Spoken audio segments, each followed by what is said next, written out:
Hi guys, I'm all hands free today. West side, double wide, blah blah, whatever. It's refreshing, I must say. I got my little light bling bling, giving me that melanin popping.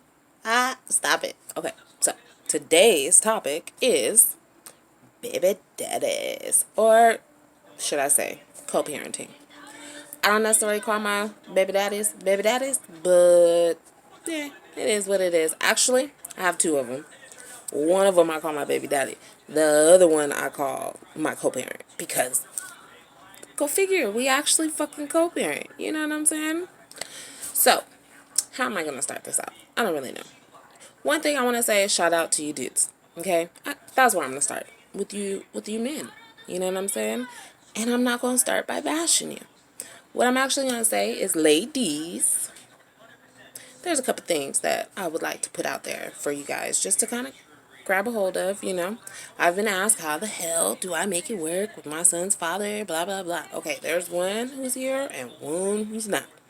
Both of which I work with. I ain't gonna say that I don't work with neither one of them. Because whatever their position is, it works. You know what I'm saying? So, we're gonna start with the null and void. Null and void is the one who does not come around. Okay? But it brings me to the thought that there's reasons why men don't come around, ladies. And some of y'all just walk around talking shit about these niggas, but there's real reasons, okay? One of the biggest reasons that I've learned from talking to my homeboys and brothers and things of that sort, men, confidence, ego. One, we know how to shut shit down, okay? As women, we will shut it down faster than we set it up. You know what I'm saying? We know how to get to the core of a nigga soul. I'm just saying. Calling it how I see it. We can't. You know what I'm saying? And because of that, a man would prefer not to deal with your ass and the child, unfortunately, because we crazy. That's one issue. Second issue, they don't look good. They don't feel good. They ain't got no money in their pocket. Guess where they ain't gonna be? I can't do nothing for you. So why should I be in your face? Okay. Number three, sometimes they just can't be. Clink, clink.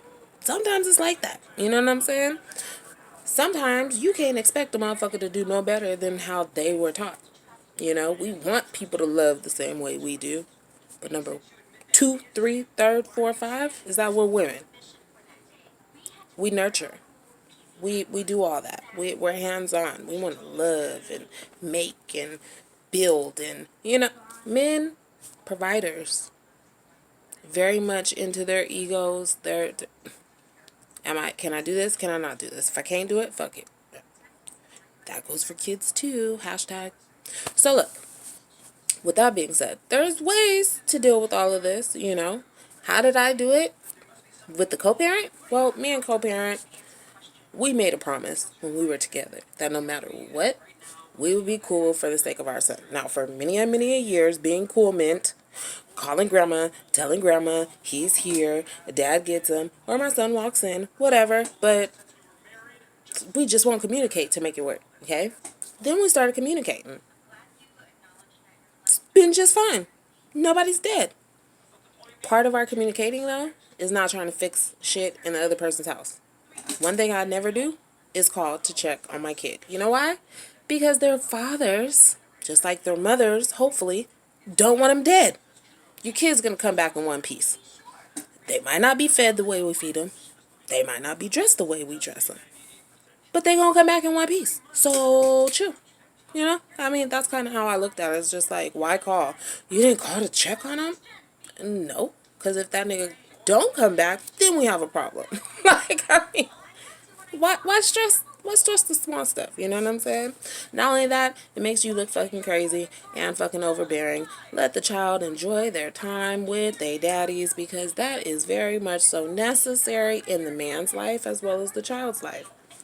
Understand, kids they observe everything. You can either be resented for being that crazy ass mama who was always starting shit every time daddy came. She just blew the fuck up. Or you could be the mom who's like, hey, okay, it is what it is. I'm going to let you learn life for yourself. See it how you want to see it. Kids get that shit. They get it. They get it. They get everything else. They know how to use a fucking phone now too. Why wouldn't they get it? So, I say all this to say, give people a fucking break. I mean, like, yo,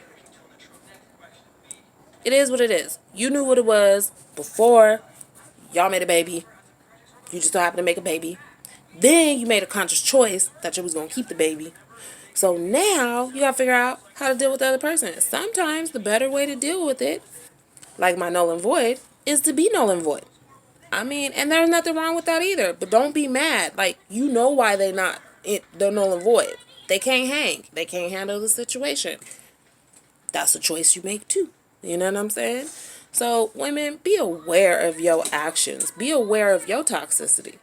Because a lot of times, we just automatically blame these dudes and be like, you're toxic, it's your fault, it's that. But all of that, you see, one finger pointing, three pointing back, check yourself. You know what I'm saying? Because sometimes your aggressiveness, your anger gets in the way of these little crazy ass people. You know what I mean? So, that is my lesson, blessing, experience, life in one little. I hope you guys appreciate it. Let me know if I'm wrong. Tell me I'm wrong. I mean, everything does not work for everybody. You know, I get it. It's just insight. Just insight for you to think about what other people go through. Because as women, we're so strong and independent, and we're like, he ain't even did this. Granted, I know. I know. But if they knew better, maybe they would do better. And maybe if you weren't so hard on a motherfucker, they would try harder. Maybe if you appreciate the little things instead of tripping off the big, you know what I'm saying? And instead of just going crazy off the little things, appreciate the little things, they might do a little bit more. Let's try harder. We need to get our black families, colored families back together, because it do take villages to raise children.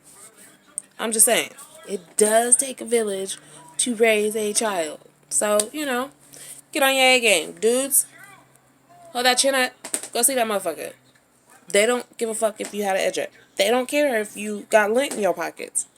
They don't care. Women, be nice. Let's be nice as best as we can. I'll holla.